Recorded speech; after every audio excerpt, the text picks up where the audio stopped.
Assalamu alaikum, everyone. We are back. My name again is Abdullah Moswis, and this is News and Views on Salam Media. Um, I apologize for the fact that we were unable to get our guest on during the previous segment, but I hope that we have a little bit more luck this time. We are lucky to be joined by Professor Junaid Ahmad, who teaches law, religion, and global politics, and is the director of the Center for the Study of Islam and Decolonization. Assalamu alaikum, Professor Junaid. Can you hear me? Alaikum salam. Yes, I can hear you, and it's always a Oh, pleasure to be with you. wonderful. Alhamdulillah. And just a reminder to everybody listening at home, you can, of course, join us by calling the studio line 011-680-0355, or on WhatsApp, you can contact us at 061-766-0355. Our X handle is at Salam Media. Please hashtag Ramadan 2026 SM. And you can reach us through Facebook, facebook.com/Salam Media. And you can, of course, listen live, salammedia.com/listen-live. Thank you so much for joining us, Professor Junaid. How are you this morning? Is it this morning Alhamdulillah. for you? It's getting there. It's getting to be Okay. morning. So, Alhamdulillah. Still have a few Alhamdulillah. hours before suhoor, so we're okay.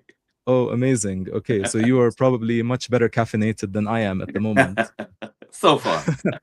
so Yeah. far.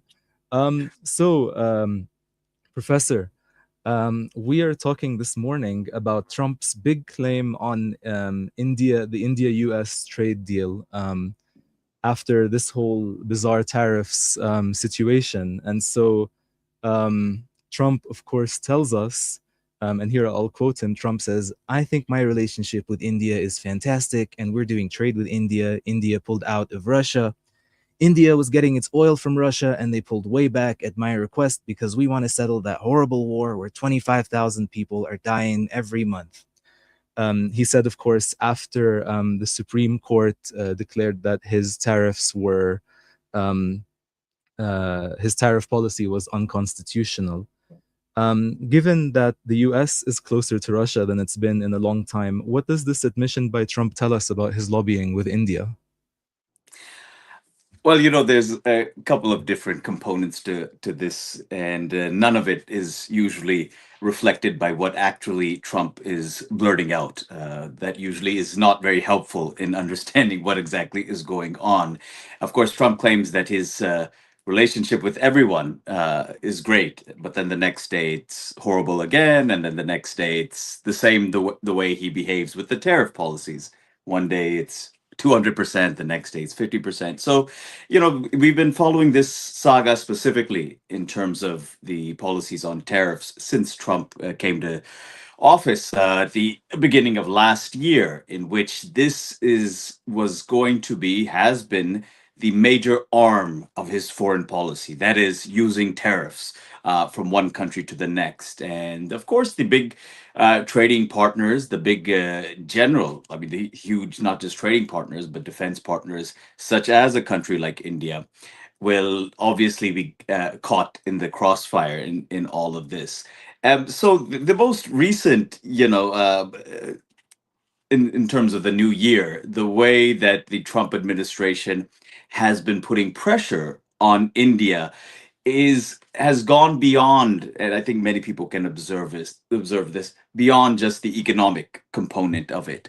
And in that context, my country comes into relevance, and that is Pakistan. Not in into relevance in a very positive way, but as a way to kind of have leverage over India. That is to say that, well, if you do not cooperate, if you do not accept these tariffs that we put on India, then we will get closer and closer to Pakistan, which they are. But the mistaken assumption part of all of this is that Pakistan is of any significant value to the United States, the way that India is, and they're incomparable. You cannot compare that. But this is the kind of the leverage, the stick that Trump has been using against India, and this goes back to the war that broke out between Pakistan and India last year. At 2 3 days, and a couple of Indian planes shot down.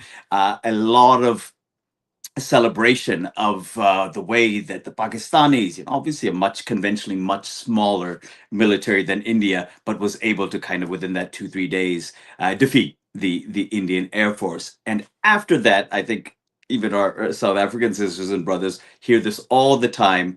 That Trump, of course, his claim is that he's ended 7 8 9 wars. He was robbed of the Nobel Peace Prize, but one that he does consider his major accomplishment was ending the the India-Pakistan War of 2 3 days.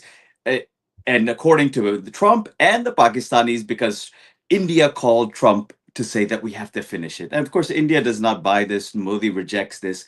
But since that time, the Trump administration is saying, "Well, look, Pakistan has won this small military victory. We're getting closer to that, so you better behave." So this is a story, especially since that time from last year. Absolutely. And you started your response by saying that you never really know what's going on with Trump and his tariffs. One day it's high, one day it's low.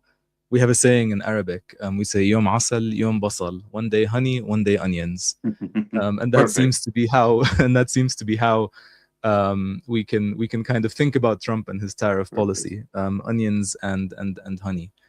Um, Prof. Junaid, can I ask you to stay with us until after the ad break?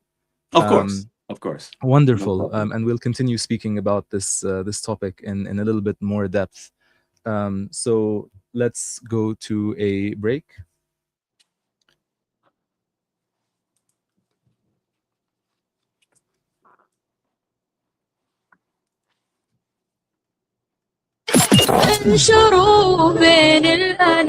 Salam Media, your spiritual companion this Ramadan. World-class financial services only at Sapphire Global, your financial partner.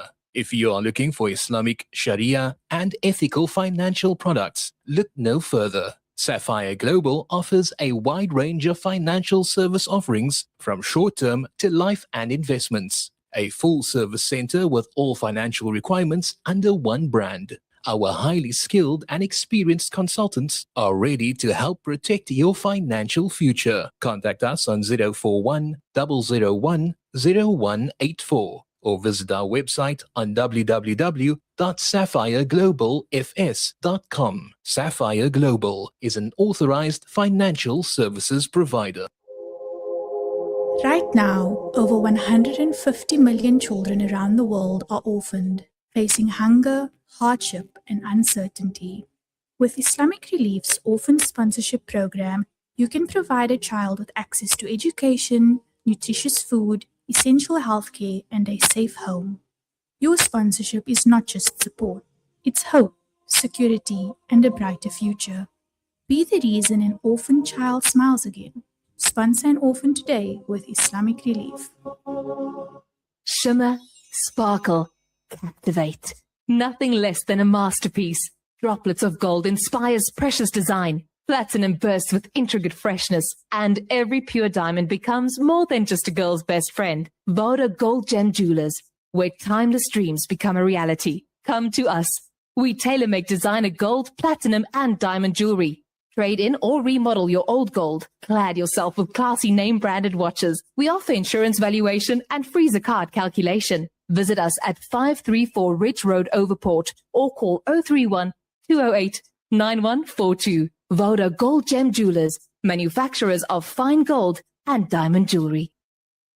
Elite Basmati, available throughout the Middle East, and now for the very first time exclusive to South Africa. Brought to you by Murchison Spice, Pietermaritzburg's most famous specialty store. Elite Basmati, available in aromatic white and golden cellar, is packaged in a world-class facility in India and is filled with wholesome goodness for your well-being. Elite Basmati rice by Murchison Spice. For trade inquiries, contact Mohammed on 033 387 2121. Murchison Spice. This program is sponsored by Africa Muslims Agency. Sponsor your Ramadan hamper for 1,900 rands to feed a fasting family for a month. Nourish bodies and reconnect souls with AMA. Africa Muslims Agency. .co.za.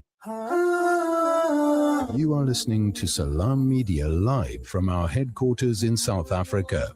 This is Salam Media, keeping you company this Ramadan. Thank you very much, everyone. Thank you, Prof. Junaid, for standing by with us throughout that short message from our sponsors. Um, Coming back to this story about Trump, of course, and the trade deal with India. Something really important that he said, and this time I'll say it without doing the really bad Trump impression, is that nothing changes with regards to the situation with tariffs after the Supreme Court decision. So what does this say as well about the way that Trump kind of regards the Supreme Court, which actually he managed to choose a lot of the judges who sit on it at the moment? And what does it say kind of about executive overreach in the state of, I mean, I guess you and I both had a bit of an American education, and we were always taught about, checks and balances, and that's how the American kind of democratic system works. And so where are we with that at the moment? You see, yeah, the checks and balances work when they want to work and put an impediment. Otherwise, they really don't work when most of the ruling elites are on the same page.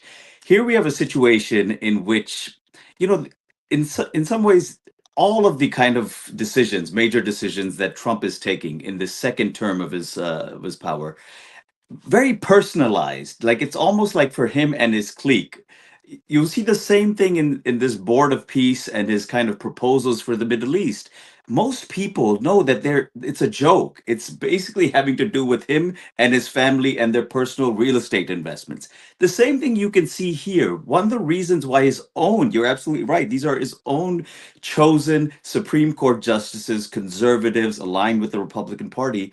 Even they have gone against this because these guys understand that the American position in kind of the global capitalist economy is in some ways suffering because of these individualized decisions by Trump, tariff here, tariff there, which for example, the readers of the Wall Street Journal or the Financial Times, they're very afraid of this nonsense that Trump is engaged in. So that's what the Supreme Court decision represents. It's pretty significant, but it's pretty much confirming what we all are kind of have a sense of, that Trump really represents a small faction of the oligarchy in the United States versus the larger kind of the international corporatist wing that feels very threatened by these kind of very as you were saying, from Honey to the other one, these decisions that he's making on the go. So I think that's what it represents. And of course, the Indians, especially the Indians, but also Chinese and others, they're also kind of seeing, okay, where is this going? And in some ways,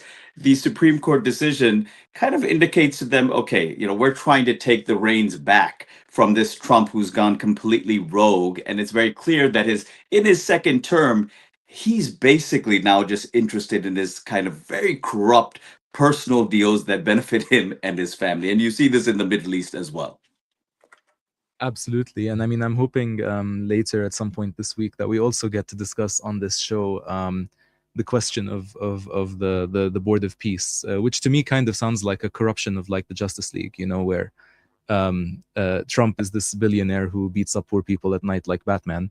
That's really apt, a very apt comparison. Yeah. Coming back to Modi, actually, so I mean, Trump did say that that India kind of pulled out of buying oil from Russia, and shockingly, he said something that's actually true. India's imports of crude oil from Russia at the moment are the smallest portion of India's imports.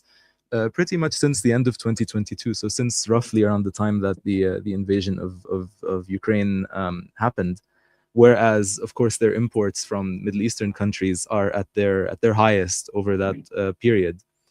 And so between kind of like Trump in a way kind of dictating, and I remember at the time as well that India were very insistent that they had no stake in the Ukraine war, and that they were very much against, kind of like Western Europe and the United States dictating to them who they can and cannot buy oil from. There was that really viral clip of the foreign minister, Jay Shankar, someone who has really terrible politics, but unfortunately is really good with words, talking about that. And of course, Trump kind of emphasizing that, the historical relationship whereby US imports in India are taxed, whereas now it's going to be the other way around. Where Trump is in a way actually punishing his own people by taxing imports from India. And my big question as well is how is that going to relate to people as well who just want to have really good spices, because I guess that's not a priority for Trump. So like it sounds to me like this is a really one-sided deal. And a He's deal going that, against 500 years of colonial history that was focused on getting the spices, right? honestly, I mean, there's a very long conversation that we can have about, like colonial history, spices, and why cuisines, within sort of the global north and the Blancosphere are terrible. But we'll leave that for another day, since we're, privileged to have you for just a really short time this morning. Sure. But the question is, what is in it for Modi? Like he's having the terms of who he can buy oil from dictated to him. He's being told that your goods will be taxed, but ours will not. And so, what is the benefit here? Yeah, at this stage, obviously Modi has been a smooth political operator, despite being obviously a fascist, for quite a while. At this stage, I'm not sure if there's much economic sense into kind of what he's doing, rather than just kind of prolonging his rule and power. I wanted to say that, going back to 2022, of course, we in Pakistan remember that quite vividly and sadly, because of an entire regime change operation was undertaken against our Prime Minister Imran Khan, supposedly because he was neutral on the Russia-Ukraine question.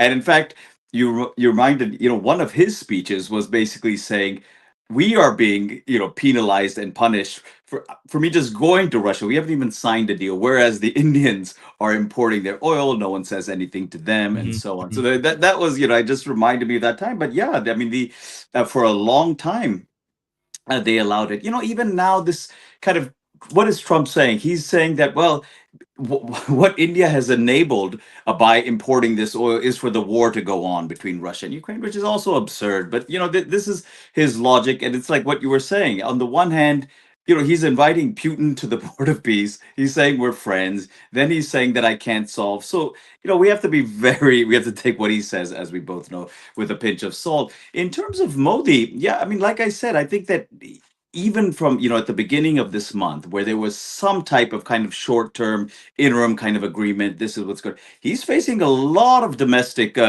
protest by the left-wing parties, but also some of the other parties as well, that look, this is going to be completely disastrous for Indian industry, for Indian farmers, to the tariffs being put on us. We're supposed to kind of abandon any tariffs and accept all this. So I think at this point, there are dominant sections of the Indian ruling elite that are also kind of very critical of what Modi is doing. And in some ways, there's kind of this very transactional approach from both sides, both Trump and kind of his final term in office and whatever corruption that he wants to engage in. And the same thing, I think, goes for Modi, who otherwise, despite being a fascist, no question about it, has always kind of sold himself as this otherwise patriotic, good for the Indian economy, a new kind of Indian Raj emerging. I think that's kind of collapsed as well right now, and so he can't really get away with this, which is why I say that he's welcomed this Supreme Court decision, and he's kind of like, okay, maybe I still have some breathing room. Maybe there's some smart people in the United States that recognize it's probably not good to kind of completely punish their partner India in this way. Yeah, no, absolutely. And I mean, there's another dynamic as well that I think is interesting to kind of highlight really quickly just before we close, which is also that on one hand, while, imports from Russia have shrunk, imports from Middle Eastern countries have grown. And there's also been, kind of like this criticism of Modi from within his own party sometimes, of that, like the Islamophobia in India sometimes can, like backfire in the sense that it can isolate him from having good relationships with those countries. I'm not quite sure I necessarily agree with that analysis too much, largely because it seems that his relationships with those countries are actually quite good, regardless of what he does internally in India.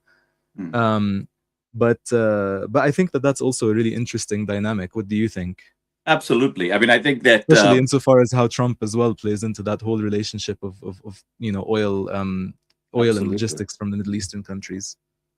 Yeah, I mean, I think that before it was pretty straightforward that, as you correctly say, his internal Islamophobia really did not do any damage to Modi's relationships with most of these Gulf countries. Of course, now why you're seeing some fissures and rifts going on there is because of the own internal dynamics within the Gulf countries, as we're all following the kind of, on the one hand, the UAE Israel axis versus these other countries, the Saudis, the Qataris, and so on. And within that power play, you do see kind of, in fact, Mohammed bin Zayed and the Emiratis becoming so desperate that they come and they meet with Modi. Folks may have followed that, and you see kind of, okay, the Qataris and the Saudis and the Pakistanis. Now, of course, we shouldn't exaggerate that either, but you do see some of this, and it has, and of course, Trump.